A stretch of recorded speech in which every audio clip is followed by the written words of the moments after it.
El señor secretario dará lectura a la cuenta. Gracias, señor presidente. Se han recibido los siguientes documentos. Oficio de Su Excelencia el Presidente de la República, por medio del cual hace presente la urgencia calificada de simple para el despacho del proyecto de ley que modifica el Código del Trabajo y la ley número 18.290 de tránsito en materia de protección de la salud e integridad de los trabajadores que sufren violencia laboral externa. Indicación formulada por el Ejecutivo al proyecto de ley que modifica el Código del Trabajo y la ley número 18.290 de tránsito en materia de protección a la salud e integridad de los trabajadores que sufren violencia laboral externa e informe financiero de la indicación del Ejecutivo formulada al proyecto señalado precedentemente.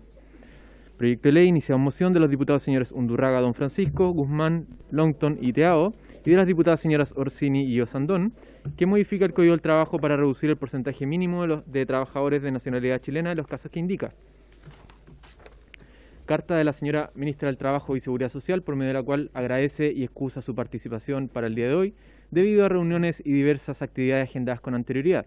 Asimismo, señala que se han presentado indicaciones y en ese sentido ha dispuesto que puedan ser dadas a conocer por el señor Pedro Contador Abraham, jefe de Asesoría Legislativa y Seguridad Social de la Subsecretaría de Previsión Social, quien será acompañado por el señor Salvador Orozco, coordinador legislativo, sin perjuicio de que pueda asistir a una próxima citación. Oficio del Ministro de Economía, Fomento y Turismo, por medio del cual responde oficio de la Comisión e informa respecto a las medidas que se han adoptado ante el aumento de las tasas de ocupación informal laboral en el país. Oficio del señor Secretario General de la Corporación, por medio del cual remite copia de la sentencia emitida por el Segundo Juzgado Civil de Santiago, que rechaza excepción dilatoria interpuesta por AFP Capital en causa seguida en su contra por el funcionario del Servicio Nacional de Aduanas, señor Lorenzo Silva Águila. Diversos oficios de la Corporación Administrativa del Poder Judicial, de la Contraloría General de la República, de la Ministra del Medio Ambiente y de la Subsecretaria del Ministerio de la Mujer y la Equidad de Género, mediante los cuales informan sus glosas correspondientes en cumplimiento a la Ley de Presupuestos del año 2022. Oficio del Director Nacional del Instituto de Previsión Social, mediante el cual remite informe trimestral por concepto de pilar solidario de pensiones y pensión garantizada universal. Oficio del señor Seremi de Obras Públicas de la región de la Araucanía, por medio del cual remite respuesta a oficio de la Comisión y responde consultas sobre la situación del funcionario señor Camilo López García. Oficio de la señora Superintendenta de Seguridad Social, a través del cual informa nuevos valores de la asignación familiar y maternal que regirán a partir del 1 de agosto del año en curso. Y por último, señor presidente, una solicitud del señor Elvis Núñez, director y tesorero de CITREM, por medio del cual solicita ser recibido en audiencia de manera telemática para exponer la crítica situación de las y los trabajadores de CONAF debido a despidos injustificados a personal con años de servicio. Eso es toda la cuenta, señor presidente. Gracias, señor secretario. Se ofrece la palabra sobre la cuenta.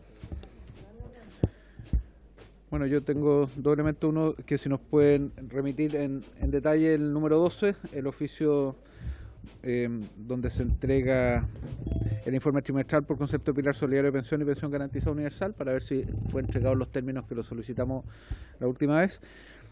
Y que veamos en conjunto con la Secretaría el número 15, esta audiencia, para ver si la podemos hacer al inicio de la próxima semana. Se ofrece la palabra en puntos varios.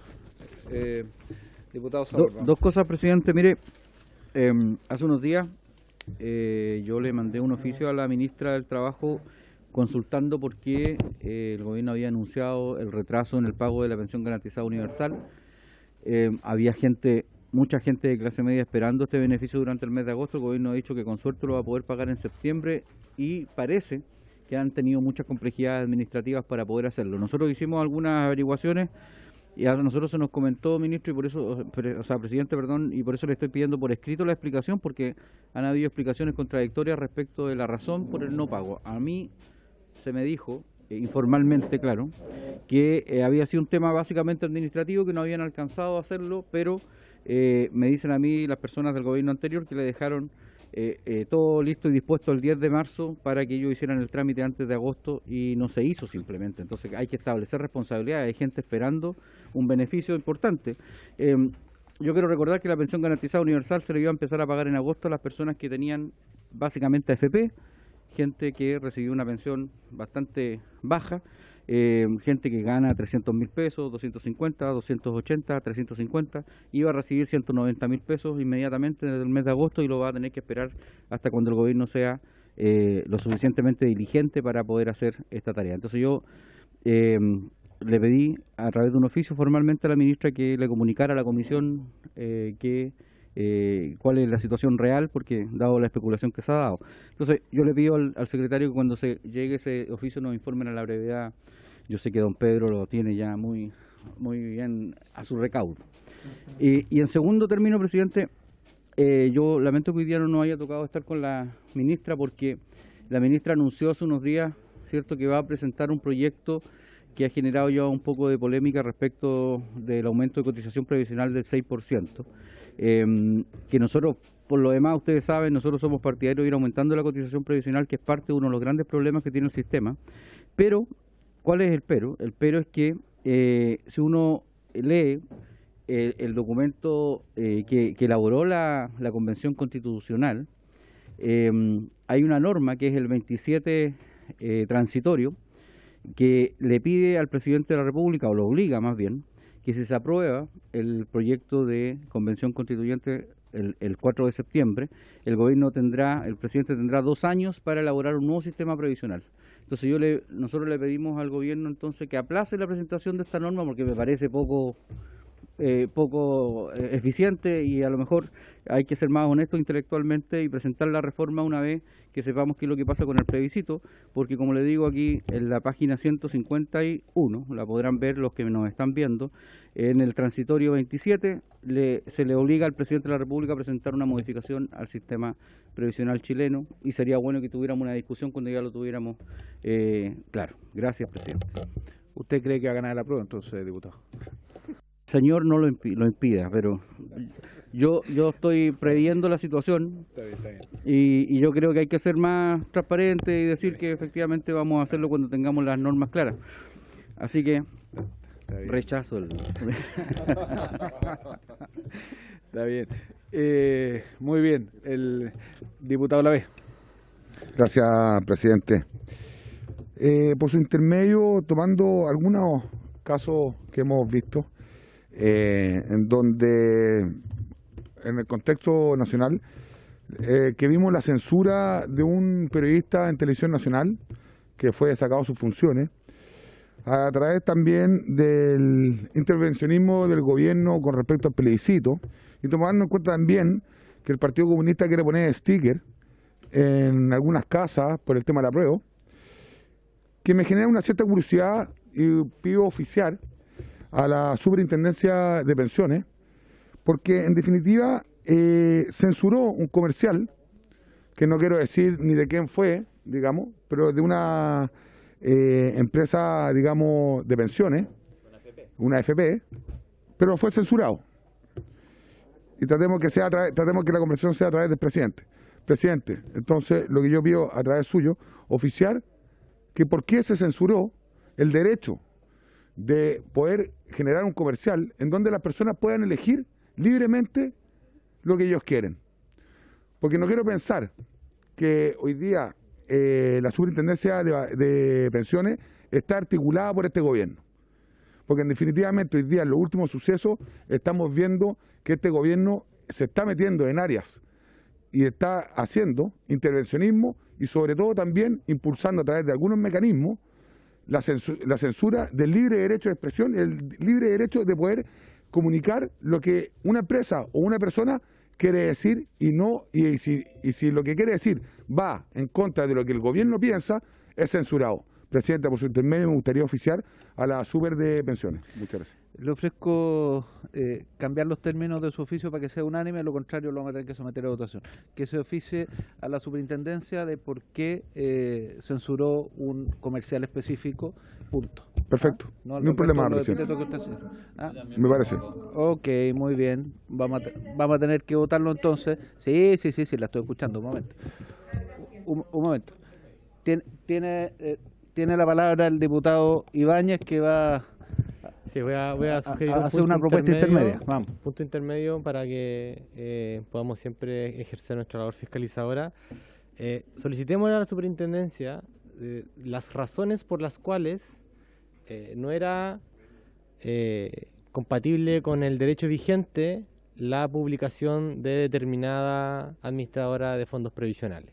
Y agregaría también, y esto ya es una cuestión que sugiero, ¿cuántos comunicados ha enviado las 7 administradoras de fondos previsionales el último año en función del año anterior? Hay efectivamente una diferencia en la cantidad de comunicados que hace el administrador de fondos previsionales el último año respecto del año anterior. Bien, quiero proponer lo siguiente. La verdad que no hay duda, no hay respecto a hacerle la pregunta a la superintendencia, la pregunta en qué términos para que sea neutro, ¿no? ¿Por qué consideró inapropiado la publicación del determinado comercial? Punto. Ahí no, me parece que es neutro. ¿Ahí estamos de acuerdo? Diputado Orsini, ¿sí? Presidente, mi problema era con la palabra censura. Ok, no hay problema. ¿Estamos de acuerdo? Ok, Presidente, solamente antes de eso, a lo mejor lo que podemos hacer también, ya que ha generado un debate lógico y, digamos, legal en esta mesa con respecto al tema, a lo mejor podemos invitar a la super de pensiones que venga a explicar y podemos profundizar un poco más. Yo creo que de verdad esto es un hecho de gran gravedad.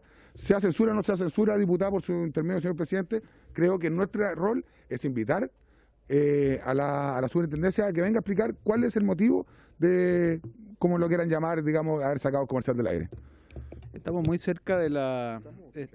No, la verdad que oficiemos los términos más neutros, ¿no? Estamos muy cerca de la presentación de la reforma de pensiones, ya sea a finales de agosto o principios de septiembre, como señala el diputado Sauerbaum, cualquiera de los dos, y en ese momento va a venir el superintendente de pensiones, que dicho sea de paso, el mismo del gobierno anterior y el anterior al anterior, solo es una autoridad, y lo acaban de ratificar. Muy bien. ¿Algo más en varios? Diputado Giordano. Sí, no, tengo un varios en particular, pero respecto del punto anterior sí me gustaría hacer una reflexión que es el oficio ordinario número 4993 de la Superintendencia de Pensiones. Bueno, se fue el diputado Lavé, pero entiendo que está defendiendo, yo entiendo que le gusten la AFP, pero lo que quiero decir es que en este oficio de la Superintendencia de Pensiones están súper claras las razones por las que se solicitó a la AFP no hacer un tipo de publicidad que escapa a básicamente las atribuciones que tiene la publicidad, que tienen que ver con rentabilidad, costo de servicio, más específicamente sobre las prestaciones y no sobre agendas políticas u opiniones sobre el proceso constituyente, que es básicamente lo que ha ocurrido.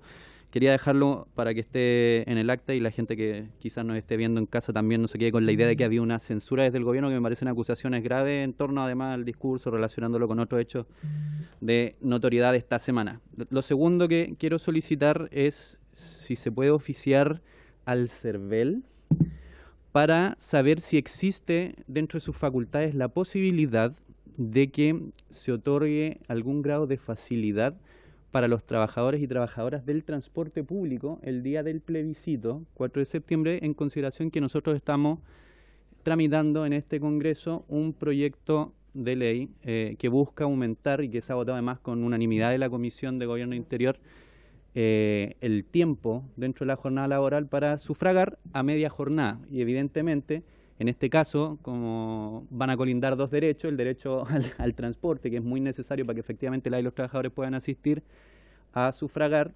me gustaría saber si efectivamente el CERVEL tiene dentro de sus competencias y si además tiene dentro de su voluntad tomar alguna medida respecto, en particular, de los trabajadores y trabajadoras del transporte público, para que efectivamente puedan, en el fondo, votar de manera prioritaria y no tengan que estar media jornada ni tampoco un tiempo excesivo y se pueda mantener el flujo del transporte público.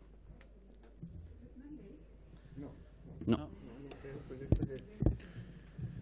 Lo ha hecho, por ejemplo, con gente con movilidad reducida, con adultos mayores, entonces quizás puede haber una excepción. Muy bien, oficiamos, ¿no? ¿No hay problema? Ujú. Listo. Ok.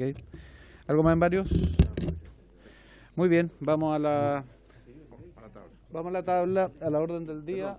El Ejecutivo no está. Es ley, el proyecto que nosotros tramitamos, pero era para que hubiesen más. Conversamos eso, sí, conversamos ese tema. Pero oficiemos igual, ¿sabes? Ok. Oye, vamos a la sesión, de la orden del día. La sesión tiene por objeto tratar, hay 3 puntos en tabla. El primero, iniciar la discusión en particular del proyecto de ley que modifica el Código de Trabajo y la Ley 18.290 de Tránsito en materia de protección de la salud e integridad de los trabajadores que sufren violencia laboral externa, correspondiente al boletín número 12256-13, calificado con urgencia simple. Yo les propongo que entonces lo tienen todo, lo tienen todo, ¿no? Hay un conjunto de indicaciones. Diputado Sandón, ¿tú no lo tienes? Presidente, gracias. Este proyecto tuvo alguna modificación en su título, porque en un minuto era era de transporte. Yo me acuerdo que partimos cuando lo discutimos por primera vez, ¿se acuerdan? Incluso en ese almuerzo que alguna vez tuvimos, era para los trabajadores del metro, me acuerdo. Y después se cambió como a trabajadores en general. ¿O estoy disvariando, pero puede que el título haya cambiado en todo caso. Se refería a la ley de tránsito y por eso se vinculó a transporte. Sin embargo, el artículo que estaba en el Código del Trabajo era de aplicación general, que es parte de la discusión que tuvimos la vez anterior y por eso el Ejecutivo hizo una indicación. Presidente, si me permite, Dele, a ver. está representando a la ministra del Trabajo, el señor Pedro Contador, presidente, para los efectos de presentar la indicación que ha hecho el Ejecutivo. Está en Zoom. Perfecto, por eso no lo veo. Él es el jefe de asesores legislativos del Ministerio del Trabajo. Muy bien, démosle la palabra al señor Contador, toda vez que esperamos este proyecto, no lo tramitamos la vez anterior porque estamos a la espera de esta indicación del Ejecutivo. Así que muchas gracias por estar con nosotros, señor Contador. Adelante para que nos explique la indicación. Gracias, presidente, por su intermedio de la comisión. Quisiera destacar que en el ánimo de concurrir con el apoyo del gobierno, del ministerio, a esta moción parlamentaria se han propuesto algunas indicaciones que fueron adelantadas por la señora ministra en anteriores sesiones de este mismo proyecto y que dicen relación fundamentalmente con poner el acento, el foco de evitar la violencia en los lugares de trabajo en términos generales y tomar medidas específicas de gestión del riesgo, de los factores de riesgo asociados a la violencia externa del trabajo, ¿ya? Porque evidentemente no es que no sea importante, pero quizás más importante aún que la reparación civil o eventualmente penal de estos ilícitos contra los trabajadores, sea que el empleador adopte medidas en virtud de su deber de protección para prevenir o mitigar en lo que corresponda estos hechos delictuales en contra de la integridad física o psíquica de los trabajadores. En este contexto, lo que nosotros hemos podido encontrar en la normativa internacional son ciertas recomendaciones y directrices de la propia OIT, ya que incluso los mocionantes la destacan.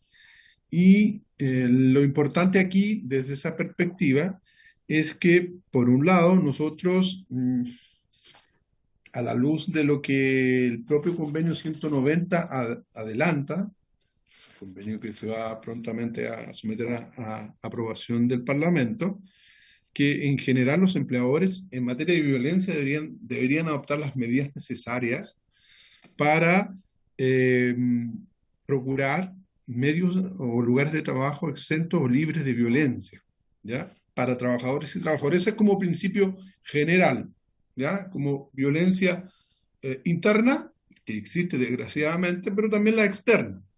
y dado el contenido de la moción, hemos puesto, por tanto, el foco en la violencia externa.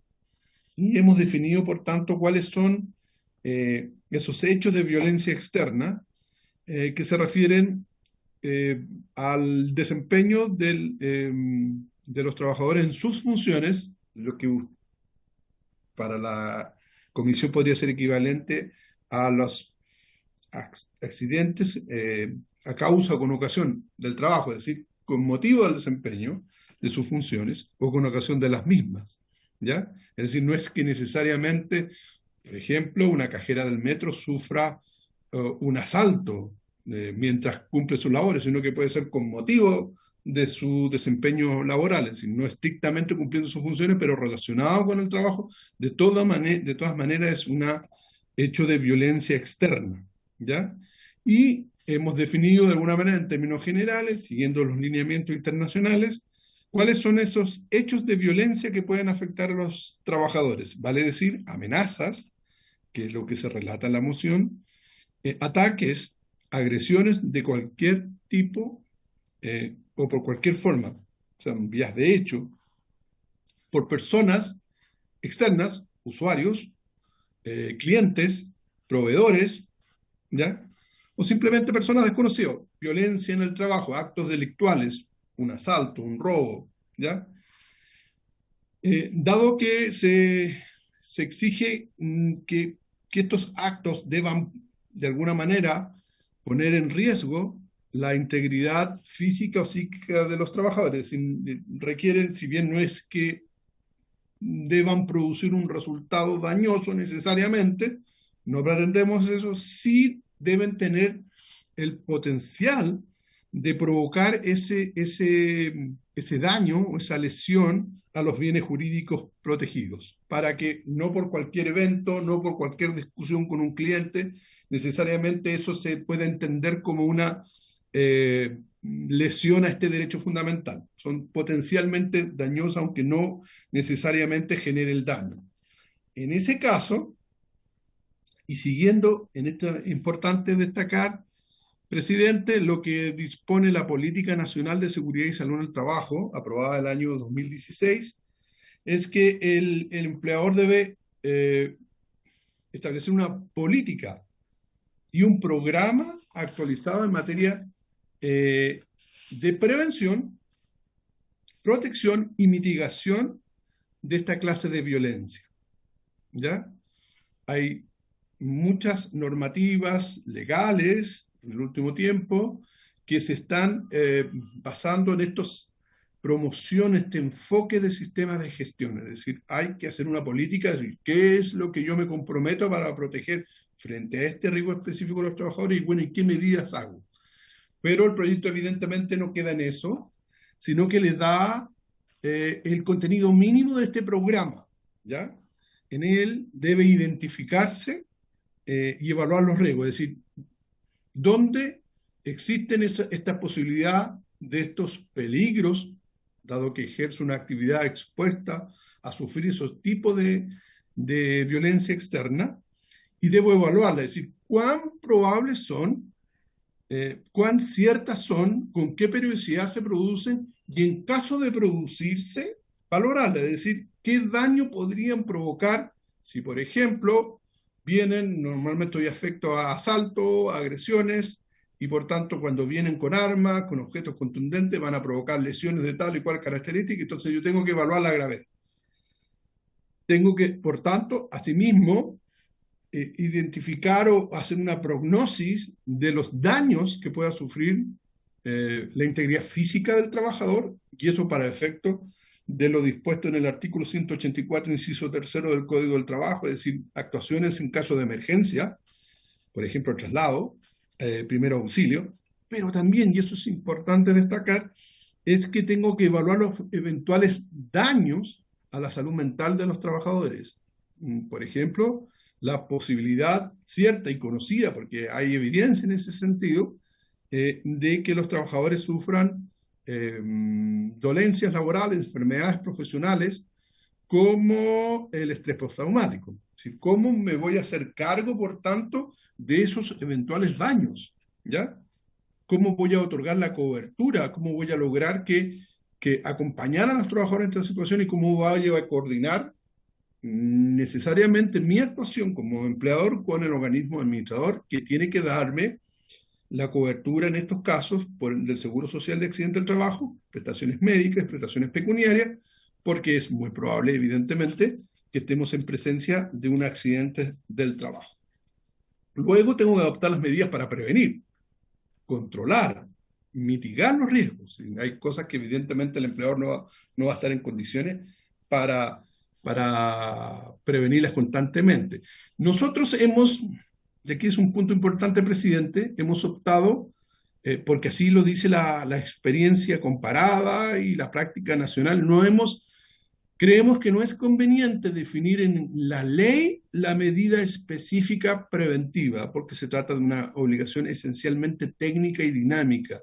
Indicar separación de ambiente o alguna medida de protección en la ley tiene el riesgo primero de que no corresponda a la necesidad actual que tenga la empresa en materia preventiva ni en los trabajadores, y puede ser que la medida, por tanto, sea incluso contraproducente para los propios trabajadores.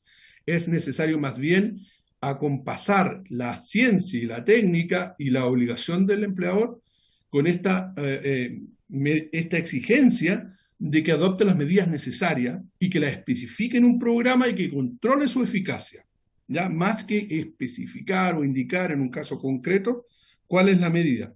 Nosotros exigimos velar por el mejoramiento continuo, es decir, no simplemente adopte la medida, tiene que hacer constantemente verificaciones de que la medida está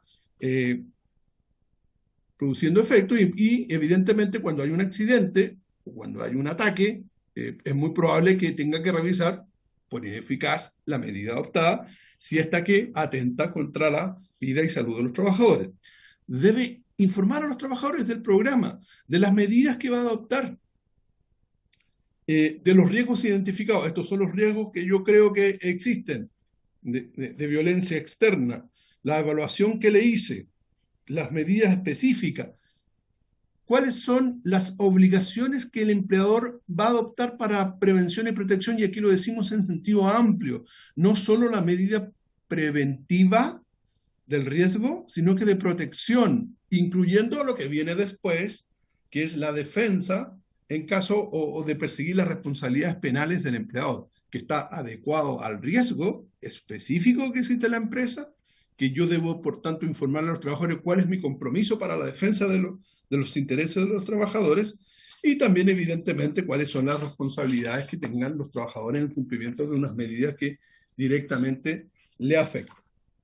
Así las cosas, nosotros, para fines de fiscalización, indicamos que, como se ha hecho en muchas legislaciones recientemente dictadas, que este programa y esta política estén a disposición de la Inspección del Trabajo para fines de fiscalización. Y también se pueda solicitar, desde luego, la asistencia técnica del organismo administrador de la Ley de Accidentes del Trabajo para los dos efectos, para el tema preventivo y para coordinar en casos de atención de urgencia y emergencia el traslado y la atención de los trabajadores. Es decir, coordinamos la norma del 183, inciso 3 con perdón. No, perdón, que creí que había terminado, disculpe. Ok. Una norma que completa el proyecto y que sigue las ideas matrices del proyecto, es que si el empleador toma conocimiento de los hechos constitutivos de delitos ejecutados por terceros, estamos hablando de violencia externa, que sean terceros ajenos a la relación laboral, deberá, de cierta forma, perseguir la responsabilidad penal del empleador. También se modifica el DFL1 del Ministerio de Transporte para incluir expresamente entre las personas afectadas por estos hechos que generan la obligación de denunciar de las empresas de transporte a cualquier trabajador o trabajador dependiente, independiente, o sea, súper amplio, no es código del trabajo, que labore en los servicios de transporte público, indistinto de las funciones que desempeñe. Es súper amplio, genera, por tanto, un nivel de protección que se amplía para todo tipo de trabajadores que prestan servicio. Hay también, por tanto, Finalmente, presidente, una norma transitoria, creemos que hay que darle alguna vigencia diferida a la empresa para que las políticas y los programas tuvieran un tiempo después de la publicación de la ley para que existan las adecuaciones en la inspección del trabajo, las instrucciones de la Superintendencia de Seguridad Social, organismos administradores para asistencia técnica, y las propias empresas puedan empezar a implementar políticas, planes en materia de violencia externa del trabajo. Eso, en síntesis, consiste la indicación del Ejecutivo, presidente. Gracias. Deje hacerle una pregunta respecto a la indicación antes de poder abrir la votación. En el numeral 1, al final, porque al final, en el numeral 1, usted dice que deberá perseguir la responsabilidad penal correspondiente. En circunstancias que esta es una frase que probablemente viene del Estatuto Administrativo, porque es copia de la frase del Estatuto Administrativo, deja fuera lo civil, también hay una decisión ahí del Ejecutivo. Sin embargo, ¿en qué están pensando? Porque uno, si lo adecúa al tiempo actual, no al tiempo cuando fue el Estatuto Administrativo, uno debiera señalar una cosa así: hacer la denuncia respectiva ante el Ministerio Público. Entonces, quisiera preguntarle en qué están pensando, porque la persecución penal está en manos del Ministerio Público. Entonces, esa es un poco la pregunta, porque si está de acuerdo con lo que le planteo, lo podemos corregir y someterla en votación corregida como lo he señalado. Adelante. Gracias, presidente. El sentido de esta norma fue hacer una norma flexible que sea correlato con las normas de prevención que están en el artículo 184 ter. Primero, que evalúe, que identifique los riesgos, que indique cuál va a ser su política en materia de protección de los trabajadores, y en función de eso resolver, a lo menos, la denuncia. ¿Ya? Ese es un poco el tema. Sí, evidentemente, por un tema de precisión legislativa, se quiere precisar eso. En principio no vemos inconveniente, pero de eso se trata. Es decir, tampoco se pretende decir, usted no puede querellarse.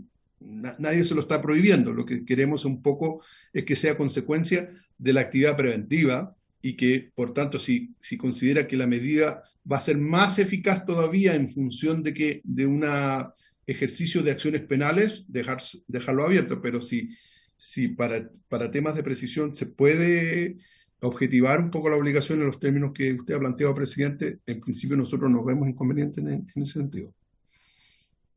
Muchas gracias. Tiene la palabra el diputado Cuello. Sí, gracias, presidente.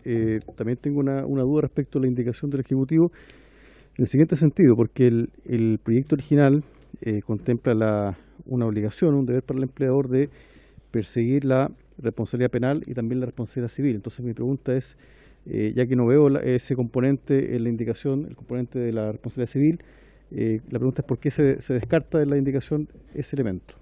Gracias. Se escuchó, señor Cotado, ¿no? Adelante. En general, por las mismas razones que hemos indicado, nosotros hemos tratado de poner el foco en la gestión preventiva, ¿ya? Las acciones civiles, en términos generales, ingresa al patrimonio del trabajador, ¿ya? Y él resuelve cuándo se ejerce y dónde se ejerce. Eso en primer lugar. En segundo lugar, porque las responsabilidades civiles van a estar relativamente decantadas en este contexto de violencia externa, a eso me refiero, cuando se resuelvan los temas penales. Y eso quizás demore algún tiempo. Lo que nosotros queremos es que de alguna manera este ciclo virtuoso de mejoramiento continuo sea independiente de las acciones penales y eventualmente civiles, pero no queremos que se asocie que el ejercicio de acciones civiles, que pueden estar muy diferidas en el tiempo, que son normalmente resortes de la víctima, estén como condicionados a todo lo demás, sobre todo al mejoramiento continuo. Y por eso hemos resuelto que creemos que lo inmediato es la protección o la asistencia legal a la víctima trabajadora cuando ocurren estos actos constitutivos de violencia en materia penal. Muy bien. Yo diría que hay tres posturas. Está la postura del texto, que tiene defensa civil y penal está la postura de la indicación de la diputada Sandón, diputado Durán, diputado Sauerbaum, que la verdad que es poner a disposición de las autoridades los antecedentes, y está la postura del gobierno respecto a lo civil y penal, que lo concentra solo en lo penal, persecución, y como no tiene objeción de poder precisarlo, yo lo preciso diciendo presentar la denuncia ante el Ministerio Público, dado que no tiene objeción la pregunta que le señalaba. Ahí están las tres posturas, pero las vamos a tener que votar, ¿no? Hay tres posturas en eso. Diputado Cuello.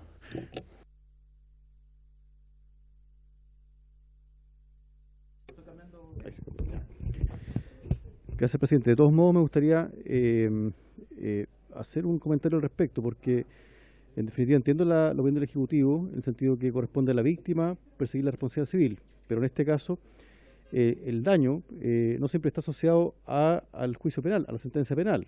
Hay delitos civiles también que dan lugar a una reparación económica. Entonces, la verdad es que el trabajador en este caso está expuesto a la violencia por la posición en que está en su función laboral. Entonces, ese es el tema. Entonces, creo que no puede ser entendido como resorte del trabajador. Por eso que el propósito del proyecto era, en el fondo, brindar esta defensa, esta obligación de defensa legal, que también comprendiera la reparación económica o la reparación civil. Entonces, por eso creo que, sin prejuicio, que me parece muy bien el planteamiento del Ejecutivo, que es mucho más integral para generar un mecanismo de prevención, pero en la actualidad lo que están sufriendo los trabajadores del metro y en otras áreas, otras industrias, tiene que ver con una realidad que están expuestos a la violencia externa por su posición, o sea, por su función. Entonces, eso creo yo que queda un poco desatendido si no se comprende también la asistencia legal en términos de poder perseguir la responsabilidad civil.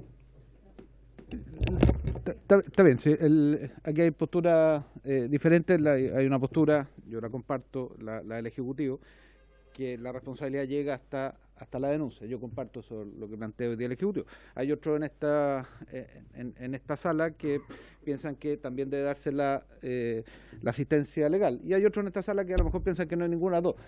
Entonces yo creo que tenemos que proceder a votar, ¿no? Para que avancemos en este proyecto. Como tenemos muchas indicaciones sobre el mismo tema, señor secretario, partimos por la más extensa. Sí, presidente, la que de votarse favorablemente impide que las demás indicaciones se voten. Y esa es la del Ejecutivo, porque el Ejecutivo reemplaza los artículos en su totalidad.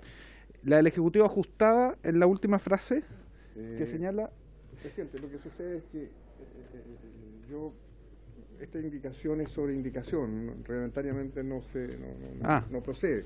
Pero sí podemos aprobar la indicación del Ejecutivo con esa modificación por unanimidad de la Comisión.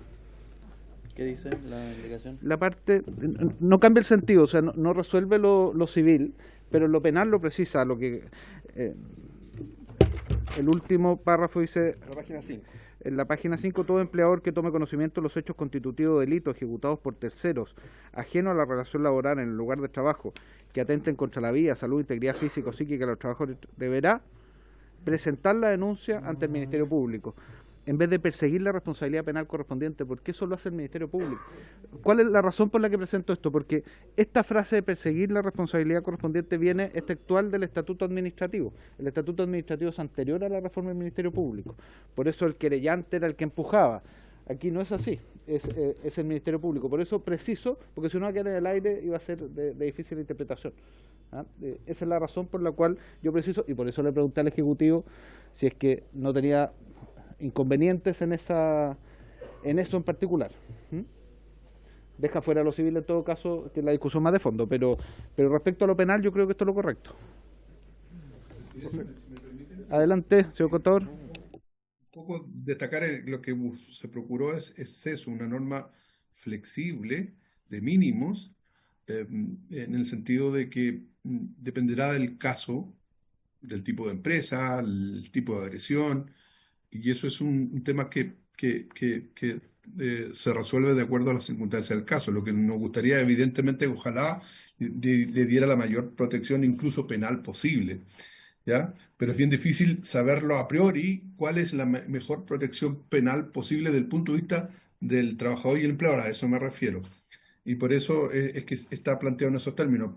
Insistimos que si para la Comisión evidentemente es más claro eso, porque efectivamente, como usted dice, presidente, la norma del estatuto administrativo, que más bien entrega al final una facultad del jefe del servicio de ponderar si ejerce acción y cuáles, sí es anterior a la reforma procesal penal y quizás efectivamente hoy no es quizás el mejor concepto hablar de perseguir responsabilidad, pero ese fue el sentido de la indicación. Los abogados presentes, adelante. Sí. Un alcance. Lo que pasa es que estamos viendo dentro del deber de protección, dentro del 184, ese es el contexto, ¿cierto? Ampliar el contexto del deber de protección y cuidado. Pero hay un punto respecto a la responsabilidad penal, porque las indicaciones que se habían propuesto, ¿cierto?, decían relación con ir un puntito más allá, con reemplazar, con aportar un abogado, con ejercer acciones para acciones de carácter civil.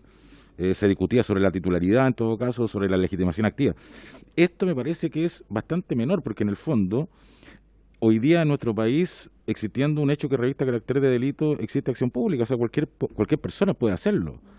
Por tanto, que lo haga el empleador no me parece que sea un avance en materia protectora del trabajador, porque lo puede hacer hasta un compañero de trabajo. Quizá el único alcance que hay aquí, creo, el único alcance es que la indicación del Ejecutivo dice relación con que deberá, con que le deja poco margen de acción, lo deja como obligado a hacerlo. Pero desde el punto de vista de la protección del trabajador, me parece que siendo delito de acción, siendo hecho de acción pública, me parece que no constituye un avance en ese sentido. Eso, presidente. Diputado Sandón, después diputado. Bueno, en la misma línea, a mí me gustaría preguntar, esto no entiendo bien esto de perseguir y efectivamente, como dice por ciento y medio el diputado yo, uno piensa que tendría que poner como abogados, ¿ya? Y eso sabemos que es imposible, sobre todo en una cantidad de empresas importantísimas. ¿Y qué pasa si se pierde? ¿Quién paga las costas? O sea, esto es un cuento que entramos en cada empresa tiene que tener una oficina de abogados. Eso me parece que no tiene ningún sentido. Lo que sí, en la indicación que nosotros habíamos puesto, pero a mí me parece que el Ejecutivo está bastante bien, era que tenía la empresa la obligación de participar en el proceso si es que el empleado la iniciaba aportando, no sé, video, aportando todo lo que pudiera aportar para que ese proceso fuera, que es distinto a proveer abogados y hacer todo el proceso, porque eso es impracticable al fin y al cabo. No pensemos solo en grandes empresas, pensemos en todo las pymes o lo que sea. Imagínate que tenga que tener abogados cada vez que pase algo así, es bien complejo, pero nosotros por eso habíamos puesto esta obligación de aportar todo lo que fuera necesario, antecedente, como que se involucrara. Pero otra cosa es ya tener que proveer abogados, porque estamos hablando ahí de otros montos y también se pueden perder las causas. Entonces uno dice, bueno, ¿y qué pasa al final también si se pierde? ¿Se le lleva los costos también, se lo lleva el empleador también? Porque no todo se gana. Gracias, diputado Giordano. Gracias, presidente. Dos cosas. Una, me parece que lo interesante de la discusión, como planteaba el diputado Ulloa, es que acá estamos abordando una responsabilidad respecto del empleador en relación a los riesgos asociados a una función que presta un trabajador y trabajadora dependiente, ¿no? Un trabajador o trabajadora que durante ese espacio está bajo instrucción directa y subordinación de un tercero. Por lo tanto, me parece que esto tiene mucho que ver con los riesgos asociados que recaen en el empleador y no debiesen recaer en el trabajador. Por lo tanto, yo atiendo lo que dice la diputada Sandón en el sentido de que probablemente esto pueda generar ciertas dificultades en ciertos casos, pero me parece que nivelar hacia abajo y siempre bajo la justificación de las pequeñas y las medianas empresas nos impide en muchos casos tener una actividad efectiva respecto del bien jurídico que queremos proteger, que en este caso es que un trabajador o trabajador que se ve expuesto a violencia en su espacio de trabajo por parte de un tercero ajeno a la empresa tenga la defensa que amerita. Sin perjuicio de eso podrá ser discutible si esto aplica para las grandes empresas o sea, es una diferenciación que creo que es una consideración que no corresponde hacer en este momento. Entonces, la pregunta que yo tengo, y por su intermedio, presidente, dirigida al Ejecutivo, pero también a la Comisión, es si no podrá incorporarse dentro de la indicación que hoy día nos presenta el Ejecutivo, en el artículo 184 cuater, al final no se podrá incorporar la redacción de la indicación que ha hecho el diputado Cuello, pues me parece que además es absolutamente concordante con el sentido del final de aquella indicación, precisamente para que asista a los trabajadores y trabajadoras el derecho de defensa legal en que el empleador le asegure la persecución de las responsabilidades civiles y o criminales. Yo me parece que eso sería una solución no solo salomónica en relación a la discusión que estamos teniendo, sino que la que más garantías proteccionistas le otorga a las y los trabajadores en este caso. El señor secretario me...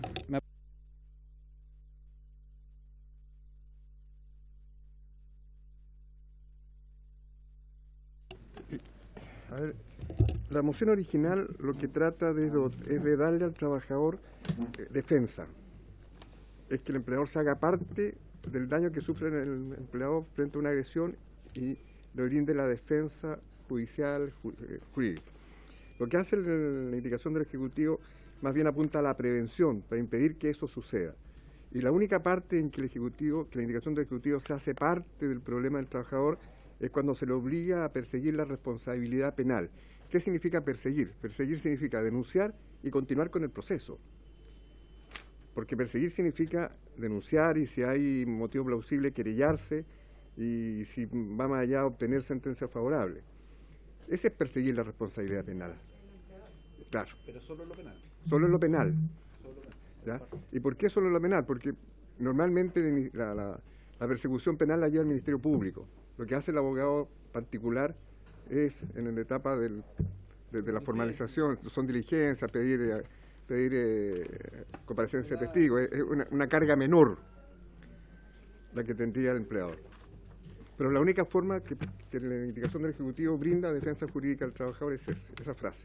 Entonces, sacar esa frase deja al trabajador sin ni asesoría ni defensa. Diputado Sandón. Mire, nosotros teníamos una parte de la indicación nuestra que dice: en caso de que el trabajador inicie también acciones para perseguir la responsabilidad civil en contra de los responsables de tales hechos, el empleador deberá dar al trabajador todas las facilidades para ello, poniendo a disposición del tribunal la totalidad de los antecedentes de que disponga sobre la agresión, como, y poner algún ejemplo, como grabación de cámara de seguridad, parte de Carabineros de Chile, o bien el testimonio de testigo en su caso. O sea, lo involucra al trabajador en la medida de las cosas, al empleador en la medida de las cosas que tiene. Pero la acción primera parte del trabajador. Pero esa es la acción civil. Sí, aquí. Es la acción civil.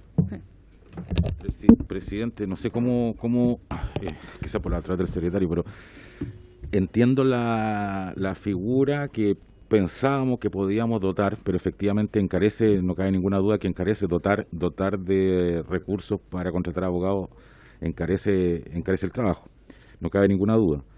Pero sí yo concuerdo con la diputada Sandón en el sentido de que a lo mejor podemos involucrar aún más en una actitud mucho más activa al empleador cuando con causa o con ocasión del trabajo, como dice la indicación, se cometen hechos que revisten carácter de delito y que atentan contra la vida o la seguridad del trabajador. Esa es la hipótesis, ¿cierto? Ahora, en ese sentido yo pienso en la figura, deberá perseguir la responsabilidad penal, pero quizá dotándolo de una actitud, como digo yo, más activa, es decir, suministrando de todos los elementos probatorios que tengan su poder y que digan relación con el hecho que dio origen a la denuncia, ¿no? Por ahí. Pero es que la palabra, perdón, presidente, la palabra, en el aspecto de perseguir la responsabilidad penal está incluido el aporte de pruebas, testigos y toda la documentación porque está persiguiendo la responsabilidad penal. Lo que es mucho más amplio. Sí, porque la responsabilidad penal en el fondo, ¿a qué nos conlleva la persecución? Me parece que se cumple con la sola denuncia. No. La persecución, perseguir la responsabilidad penal significa llegar hasta el final del proceso penal. La responsabilidad penal se prueba al final. Para ordenar la discusión después vemos cómo lo resolvemos. Para ordenar la discusión después vemos cómo lo resolvemos en términos de las distintas indicaciones. ¿Ah? Tenemos tres en esta primera parte. La segunda parte, en esta primera parte tenemos tres elementos. Uno, lo que tiene que ver con la prevención. En eso parece no haber duda, ¿no? Y en eso es bastante completa la indicación del Ejecutivo. ¿De acuerdo? Estamos en el último inciso de la indicación del Ejecutivo, donde se refiere solo a lo penal. La pregunta es si, tal como está con la persecución, es suficiente o hay que agregarle una frase suministrando todo tipo de pruebas, etc. Eso es lo penal, segundo elemento. Y el tercer elemento es lo civil. Si en lo civil se le presta asesoría, la indicación del diputado Cuello va en esa línea y la moción original va en esa línea también, o se ponen a disposición todo el resto de los antecedentes que la indicación de la diputada Sandón, diputado Durán y diputado Sauer. Son las tres discusiones, para que lo ordenemos. ¿Estamos de acuerdo? Despejado la prevención, en lo penal, ¿les parece lo que propone el diputado Ulloa de complementarlo del Ejecutivo con una frase? ¿Ok? ¿Ok? Ok. Diputado Ulloa, que nos ayude a redactar la frase complementaria. Ya. Sí, no, pero usted la hace todo, se la firmamos. Todos se la firmamos. Retiramos esta otra. En lo civil tenemos la discusión entonces. ¿Estamos de acuerdo en lo penal? Se va a redactar ahora. En lo civil tenemos dos alternativas que están en discusión. Uno, prestar la asesoría jurídica con todo lo que significa, mayor costo y todo, con todo lo que significa, que está en la moción original y lo ha secundado después en una indicación más específica el diputado Cuello. Otra, proveer la información necesaria que requiere el trabajador para el juicio que presenta el propio trabajador en materia civil. Esas son las dos alternativas. Ofrece la palabra sobre eso, porque en el resto ya estamos de acuerdo, se está en proceso de producción de redacción, pero estamos de acuerdo en el resto. Adelante, diputado Cuello. Gracias, presidente. Bueno, yo me sumo a lo que plantea el diputado Giordano desde el punto de vista de los riesgos, ¿eh? Cómo se produce, cómo se expone el riesgo. Y también, entendiendo la inquietud, la objeción de la diputada Sandón respecto de los costos económicos, cómo esto puede ser viable, yo también creo que se puede llegar a una tercera alternativa, una tercera vía, que podría ser, por ejemplo,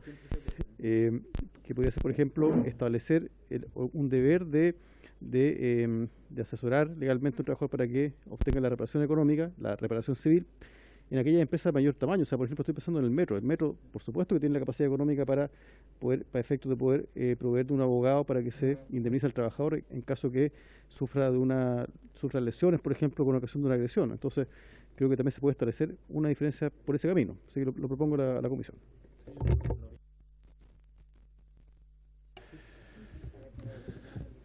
¿Alguna otra palabra sobre lo civil?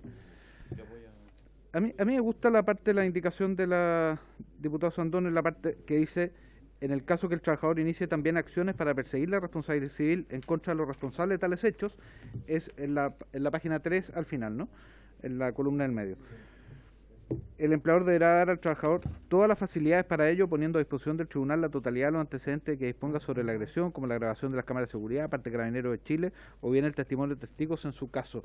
No da el paso a la asesoría jurídica, pero está todo el resto. A mí me gustan esos términos, ¿no? Entonces, entendiendo que en lo demás estamos de acuerdo, esto lo vamos a tener que votar. Yo creo que ese es el camino, ¿no? ¿Ah? No, el diputado Cuello. Están diciendo que no pueden estar los asesores en la sesión. Estamos de acuerdo. ¿Quién te está diciendo eso? Sí, bueno, a la pequeña empresa no se puede garantizar contratar a un abogado y le salir más caro la pero una empresa grandota no se puede, pero claro, responsable de los daños, ni existe los daños civiles, ¿cachai? Suspendemos por 2 minutos para que se haga la indicación.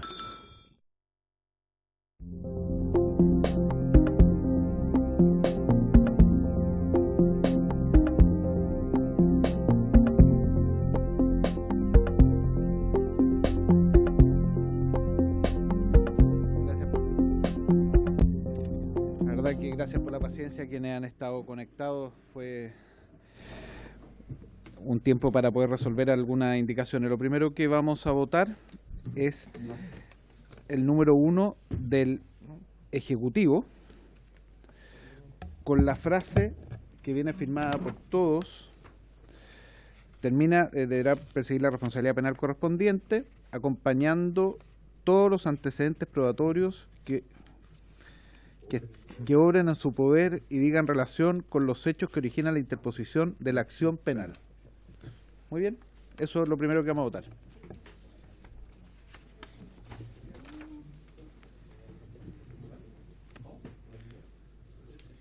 ¿Está todo firmado? Sí, está firmado por todo el mundo. Hay que votar en todo caso. Porque la indicación del En votación, presidente, el artículo primero, la indicación sustitutiva al artículo primero presentada por el Ejecutivo con el agregado firmado por todos los señores diputados presentes. La señora Sicardini está al lado, ¿por qué no la llamamos o después le agregamos el voto? Dale, ¿le agregamos? Dale. Ah, sí. Ahí estamos.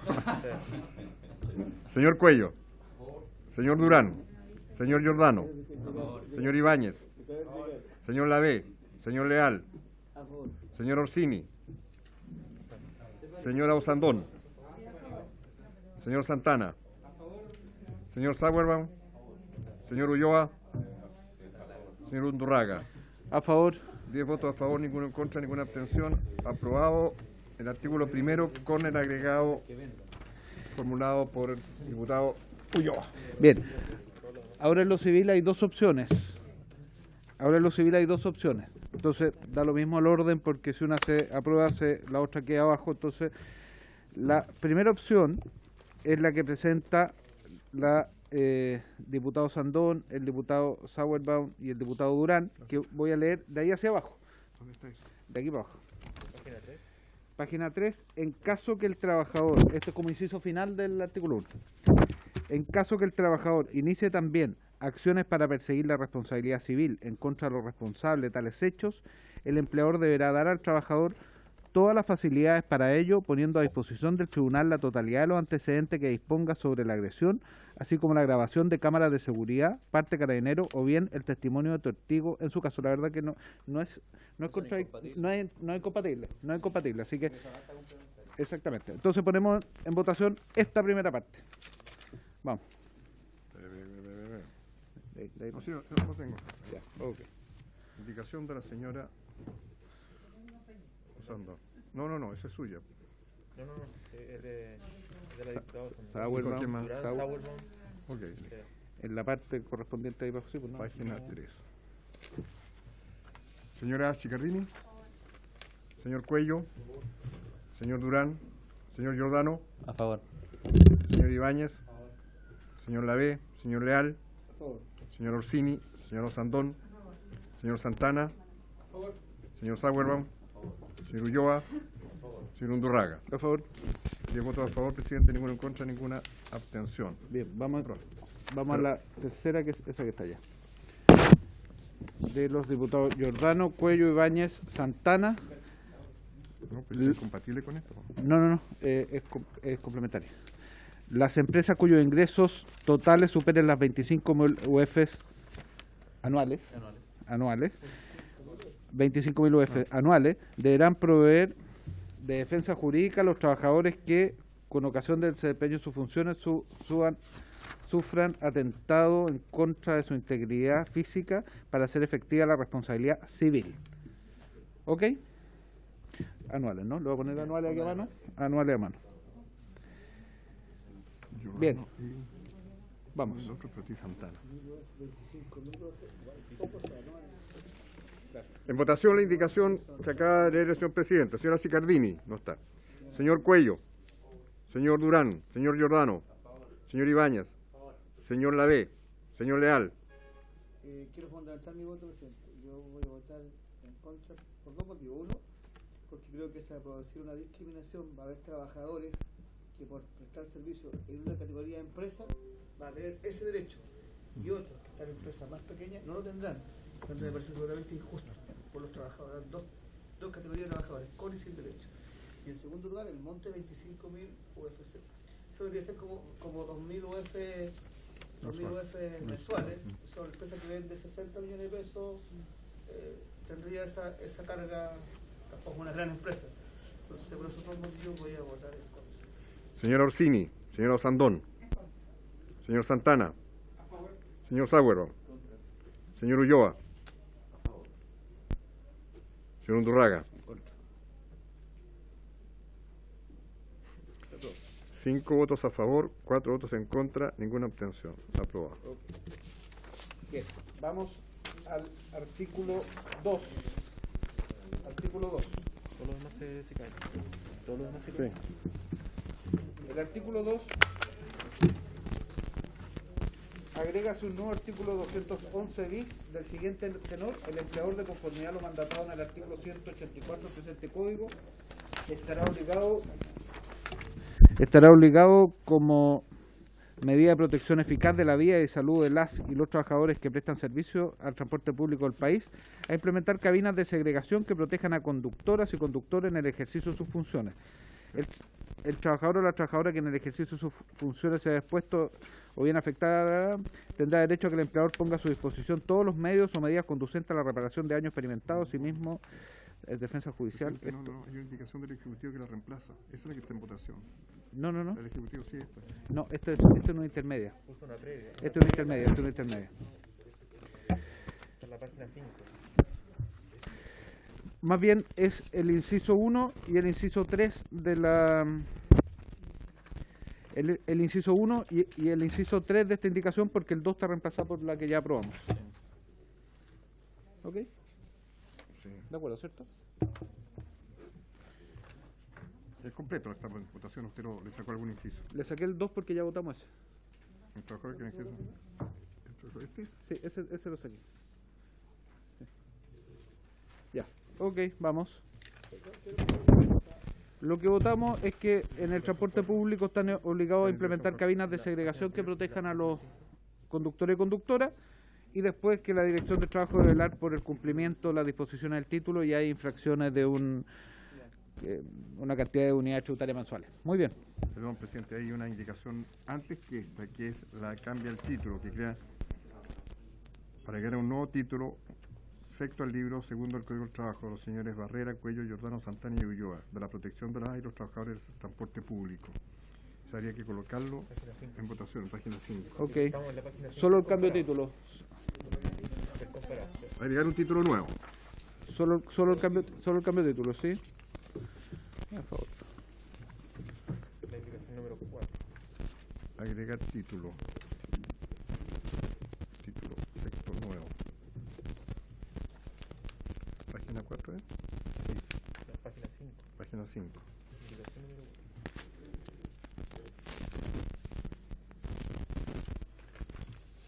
¿En votación, presidente? ¿Vamos? Presidente. Sí.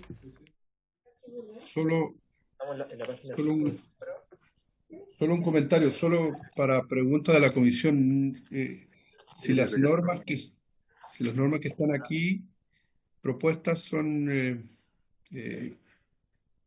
o tratan de las mismas materias que respecto a la indicación del Ejecutivo que ya está aprobada: fiscalización, medidas de prevención, defensa judicial. No, todas las que tienen que ver con el artículo 1, todas las que tienen que ver con el artículo 1 quedaron fuera porque se aprobó la del Ejecutivo, que es más general. Ahora ya avanzamos en el comparado. Pedro, presidente, esta indicación, la número 5, segundo nuevo, está contemplada en la indicación del Ejecutivo. Solo el inciso 2, no el inciso 1. Sí, que suprimimos el inciso 2. Pero vamos al título primero. Ya, está en votación. Lo primero que vamos a votar es en la página 5 del comparado, que es la agregación de un título sexto nuevo al libro segundo del Código del Trabajo. Solamente el título. ¿Le parece a la comisión? ¿Sí? De la protección de las y los trabajadores del transporte público. De los, seguramente. De las y los trabajadores del transporte público.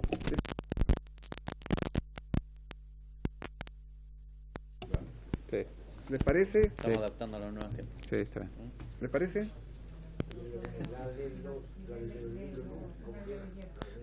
¿Le parece a usted? Pongámosle letras, si usted dice, le ponemos letras. Ya. Ganamos un porotito ahí con la comunidad. son los 9, ¿no? 9 a favor, 9 en contra. Aprobado. Ok.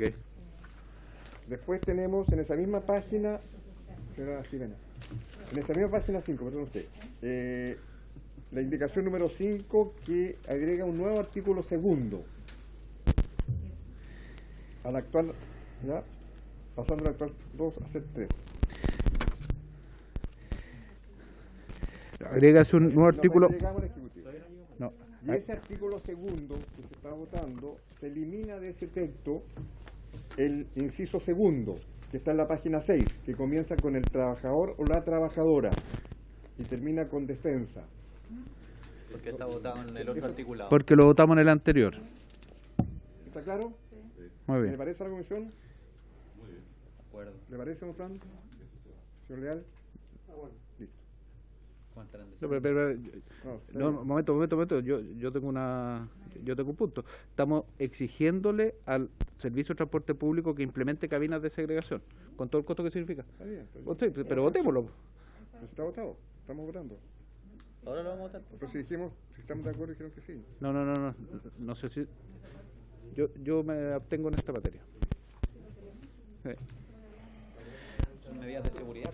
Sí, pero bueno, se lo que las nuevas votaciones, como se le hace pero esto es hacia el transporte público, pero no por la derecha no está de acuerdo en esto, así que... Muy bien, ya. Pues lo ponemos en votación. En votación. En votación el artículo 2, salvo, o sea, Salvo el inciso ese, el segundo inciso, inciso 2. Ok. Ya. En votación el artículo segundo, que está en la página 5, comienza en la página 5, con excepción del inciso segundo que se elimina. ¿Ya? Señor Cuello. Señor Giordano. A favor. Señor Ibáñez. A favor. Señor Leal. Señora Sandón.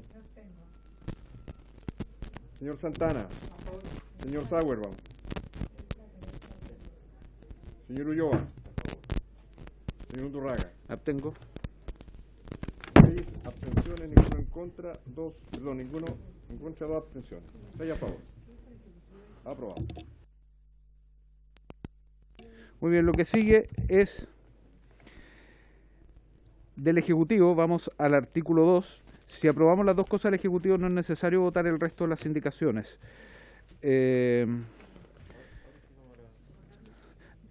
Perdón, hay que aprobar lo del Ejecutivo y después el artículo original como estaba, que no tiene indicación. Artículo 2, página 7. Pero es que lo está reemplazado por el Ejecutivo. Para reemplazarlo por el siguiente, no, artículo segundo, original. Ok.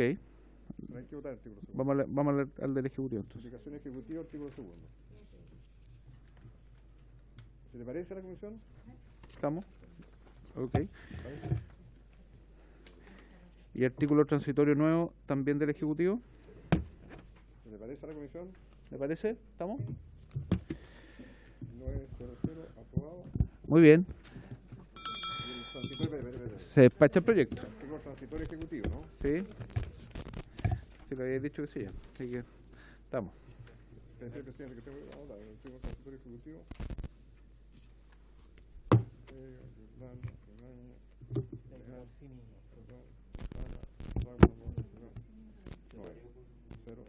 Aprobado. Diputado informante, ¿le corresponde a la señora Orsini? Muy bien, diputada informante, la señora Orsini. Muy bien. Vamos al segundo punto de tabla. Nos vamos a demorar un poquito menos. Sí, vamos a escuchar. Muy bien, le agradecemos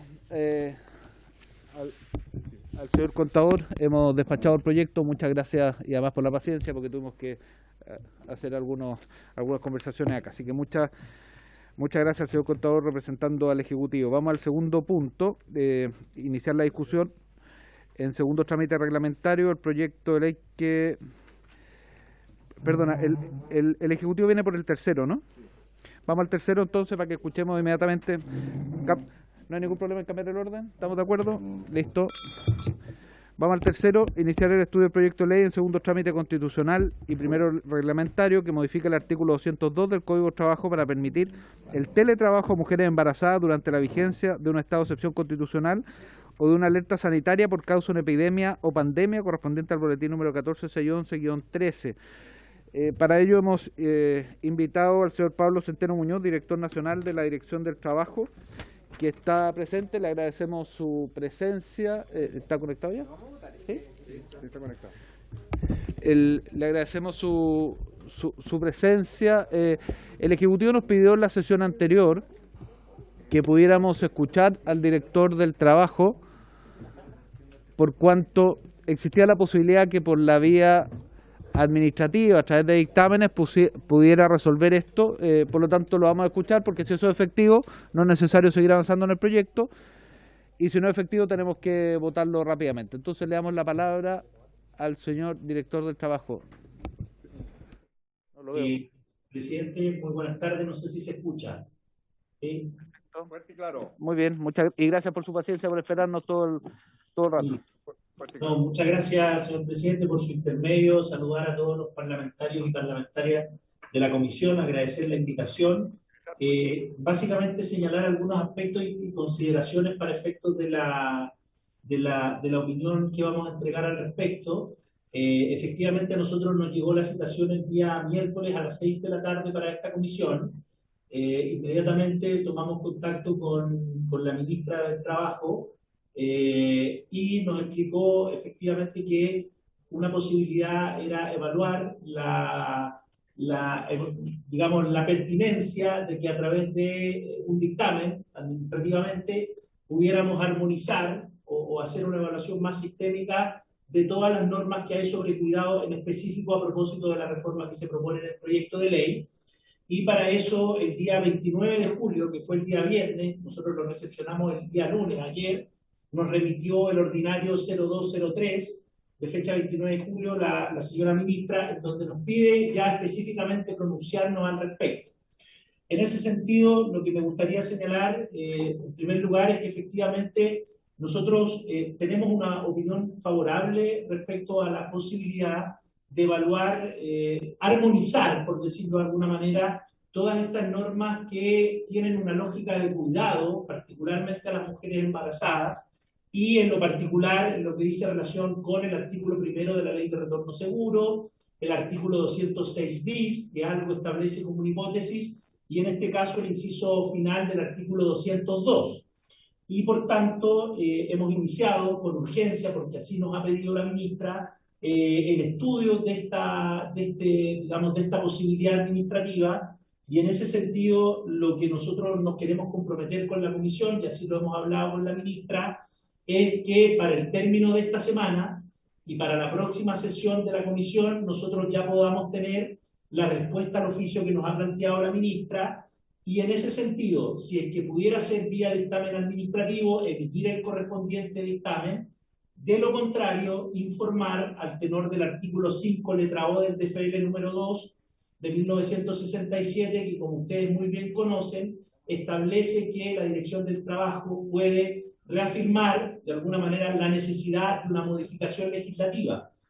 Yo no me gustaría aventurar una opinión, ustedes saben, yo lo he dado a conocer en otras instancias que nos han citado desde el Congreso, estamos haciendo que la institucionalidad de la Dirección del Trabajo, digamos, sea la que funcione, y por tanto tenemos un departamento jurídico, una unidad de dictámenes y pronunciamiento a la que tenemos que pedir la opinión. Sabemos que este es un tema muy urgente e importante porque está detrás la protección y el cuidado, y para eso nos hemos comprometido con la ministra a esta semana tener respuesta al oficio, y en el evento que sea posible emitir el dictamen, y por tanto informar rápidamente a la comisión de aquello. De lo contrario, informar que efectivamente se requeriría una modificación legislativa en los términos en que está planteado en el proyecto de ley. Esto atendido que los antecedentes recién se nos allegaron el día viernes en estricto rigor a través de este oficio que les he comentado, digamos. Pero, sin embargo, insisto, nosotros tenemos una mirada muy positiva en torno a hacer una evaluación mucho más sistemática de todas estas normas que, a propósito, por cierto, de la pandemia y del COVID, nos han puesto en la mira, y como está también establecido en el programa de gobierno, establecer la protección y el cuidado en estas materias. Yo eso es lo que quería informar, señor presidente, a través suyo y, por cierto, a la comisión de todos los diputados y diputadas. Gracias, señor director. La verdad que el compromiso tomado por el Ejecutivo en la sesión anterior era que iba a tener en esta sesión su opinión. Veo que nos pide una semana más. La verdad que pido el acuerdo de la comisión para darle una semana más, ¿no? ¿Sí? Muy bien. ¿Usted nos podría estar informando? ¿Usted dice que esta semana lo va a tener resuelto, señor director? ¿Por sí o por no? El día viernes me llegó el oficio. Ayer ya hicimos el análisis con el departamento. Hoy día teníamos esta sesión, nos hubiese encantado dar la respuesta, pero de acá al viernes nosotros vamos a informar en los términos en que fue comprometido por el Ejecutivo. Ok, ya, perfecto. No, ese plazo alcanzamos que si finalmente la respuesta fuera negativa, despachar el proyecto de ley la próxima semana en la comisión. Y si fuera positiva, lo que correspondería sería archivarlo. Así que lo esperamos hasta el viernes entonces, señor director. Muchas gracias, señor presidente. Ok, muchas gracias. Vamos al proyecto de ley que está en el punto 2 de la sesión. Iniciar la discusión en segundo trámite reglamentario del proyecto de ley que modifica el Código de Trabajo para fortalecer los derechos de los dirigentes sindicales correspondiente al boletín 14685-13. Aquí se han hecho, por lo que estuve leyendo, 3 indicaciones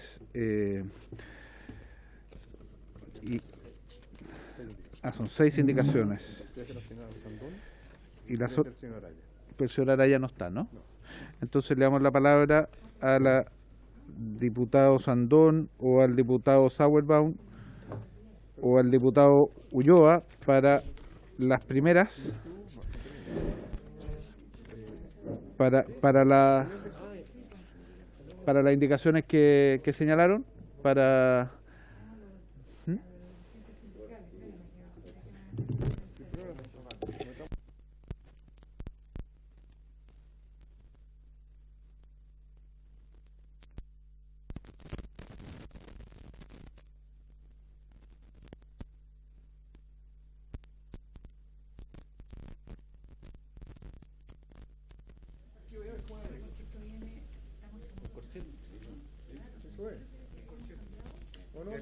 Se mete en el hoyito.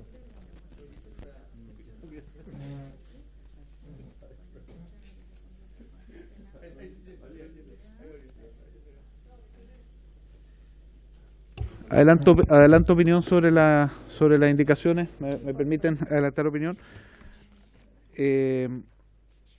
La que me preocupa mucho de las 3 es la segunda, porque al final basta con presentar la denuncia para que se inicie el desafuero, y yo creo que el espíritu es que el espíritu es que haya una condena para que sea desaforado. Ahora, el argumento que entendía que tenían, que me habían planteado quienes firmaron ellos, es que iban a haber 2 procesos en paralelo y era absurdo.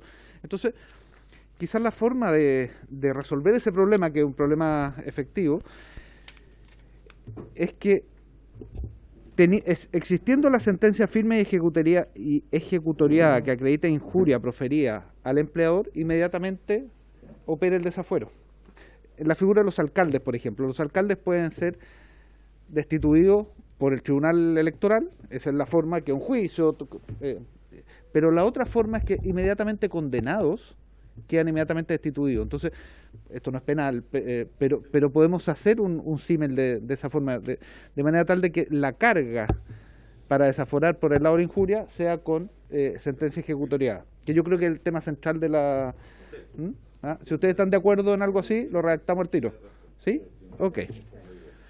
Ok, redactemos... ¿Dónde está? Abogado en ejecución, ya te dije ya. Está quedando grabado esto.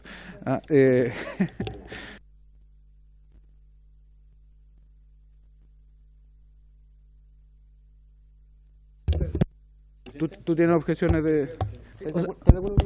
Es que yo, primero que todo, me gustaría, por su intermedio, presidente, entender el global de las indicaciones, la intención detrás, como para poder argumentar también mi posición al respecto antes de que nos sometamos rápidamente al voto, si fuera posible.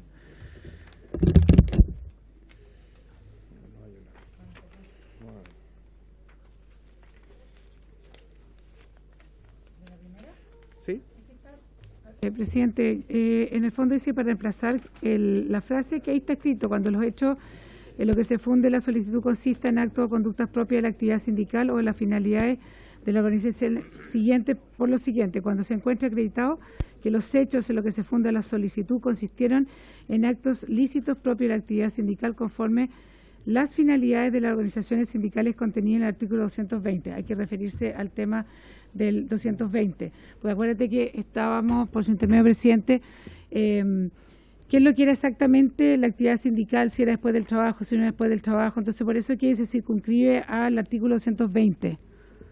¿Dónde se refiere Claro, a las finalidades propias del 220, porque si no al final queda muy libre, queda para las 24 horas, digamos.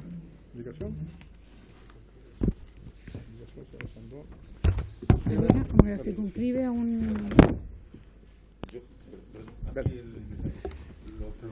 Lo que hay ahí precisamente es precisar las actividades lícitas que están señaladas en la ley, en el fondo para darle más precisión al punto. Si lo ¿cierto? Eso era, es darle más precisión, Finalmente el juez iba a ir ahí al mismo 220. Exactamente. Nosotros le estamos dando una remisión expresa al 220. Así lo veo yo, Jimena. ¿Estamos hablando del numeral 1 solamente? Estamos hablando del 1 nomás. Sí, estamos hablando del 1. Que se trate de actividad ilícita proveniente de las organizaciones sindicales que están señaladas en el 220. ¿Sí? Un ejemplo práctico, presidente. Por ejemplo, empieza una protesta pacífica y que está legítimamente, ¿cierto?, aceptado por todo el mundo, está estipulado en la ley. Pero ¿qué pasa si eso se transforma, ¿cierto?, en una protesta violenta? Entonces ahí nosotros lo que queremos hacer es hacer la separación, porque cuando el dirigente hace una protesta pacífica no hay nada que cuestionarle, pero si se transformara en una violación, ¿cierto?, o una destrucción de la propiedad privada o pública, evidentemente no es lo mismo, no están en el mismo contexto. Ok, pero ¿quién tiene la carga de la prueba? ¿El empleador? Si la tiene el empleador, yo estaría... Si la tiene el empleador, yo estaría... La idea es poder comprender los mismos actos que están estipulados en el artículo 220. Entonces, la idea es poder básicamente tipificar qué tipo de actos son legales o no y a los cuales están referidos el artículo del proyecto de ley.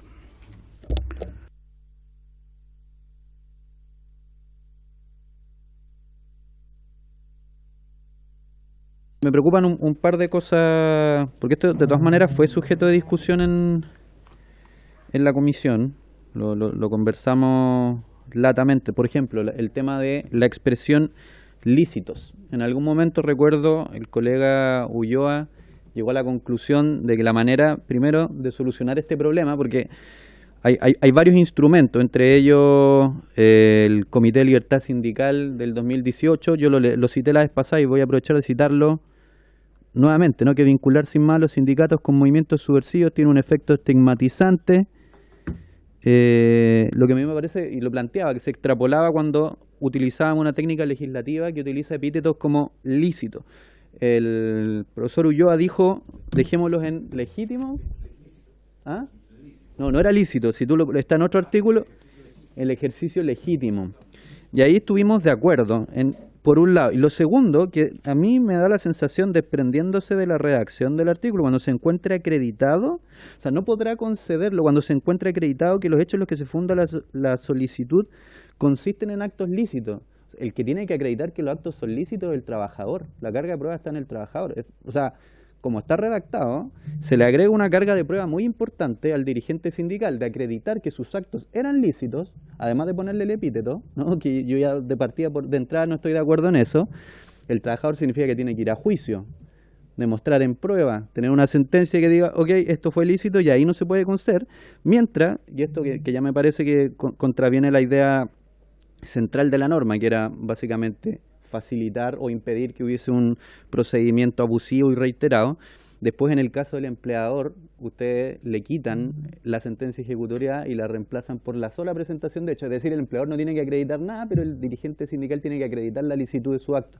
A mí me parece que se invierte un poco el sentido original que habíamos consensuado en la comisión. Y por eso yo, la verdad, estoy en desacuerdo con estas indicaciones. ¿Qué es una alternativa? Sí, desde el punto de vista de la discusión, sí, yo creo que el diputado Giordano tiene razón, en el sentido de que la carga de la prueba tiene que seguir siendo del empleador, eso no cabe ninguna duda. Y efectivamente quizá hay un error, no error, sino una laxitud en la forma de expresar la licitud de la conducta. Pero tratemos de buscar una fórmula de redacción que no cambie la carga de la prueba. Porque efectivamente el tema era desincentivar el uso del desafuero como arma del empleador, ¿cierto? Desde ahí yo creo que no nos podemos mover, ¿cierto, Andrés? Ya, sí, me parece...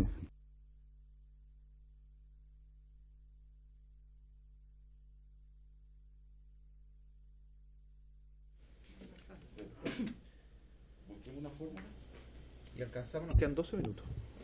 Para la otra sesión. ¿Ah? No haga pensar, pero el razonamiento está bien. Está bien, tenemos que mantener la carga de la prueba en manos del empleador. Sí, Y en la otra, en la segunda. Y en la otra es que la sola presentación no, que tenemos que esperar sentencia ejecutiva.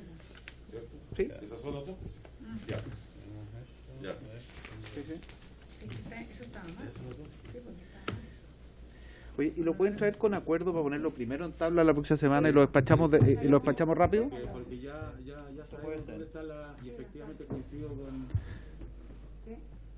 ¿Y en la tercera tú tenías alguna duda también? Déjame revisar la tercera.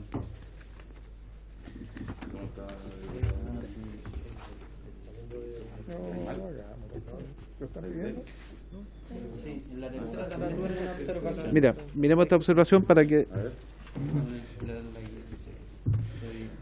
recopilando esto. A ver. Ya, la tercera, ¿no? Dice, nosotros en la tercera estamos agarrando el artículo 289 del Código del Trabajo y le estamos incorporando una nueva práctica antisindical. Habíamos consensuado que tenía que ver con estos casos en que los empleadores utilizaban el instrumento del desafuero permanentemente. Yo recuerdo, ¿no?, que una lo recuerdo por su intervención en sala, la diputada Sandón dijo, nos preocupa el tiempo, ¿no?, como cuántas veces, etcétera. Yo tengo dos observaciones. Yo puedo conceder un punto en el sentido de que es prudente pensar en un tiempo, que no es lo mismo, no sé, realizar 5 desafueros en 20 años que realizarlo en un año, ¿no? Evidentemente hay una diferencia.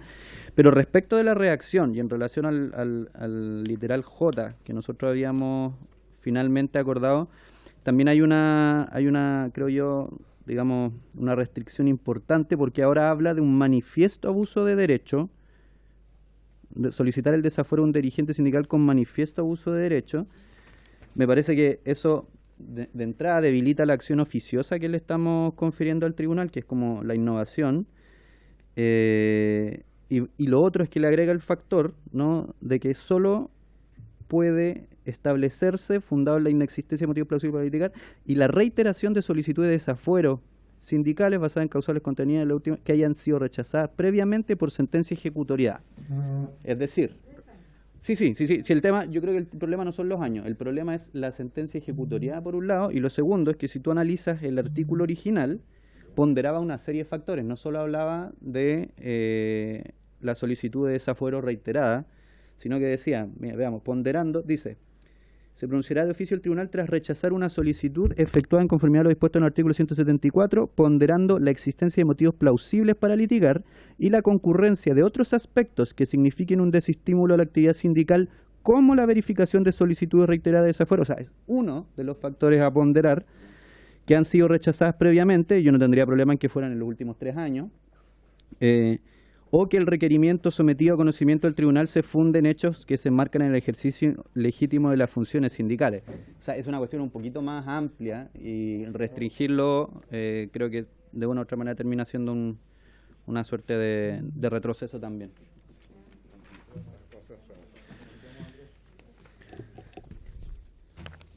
Bien, con los compromisos del diputado Giordano, diputado Sandón y diputado Ulloa, de estos 3 puntos particulares, que entiendo que el 2 ya está resuelto con una primera reacción, A ver si lo ponemos como primer punto en tabla en la próxima sesión, para despacharlo sin discusión. Si viene con el acuerdo usted, sin mayor discusión. ¿Les parece? Muy bien, no habiendo más que tratar, se levanta la sesión.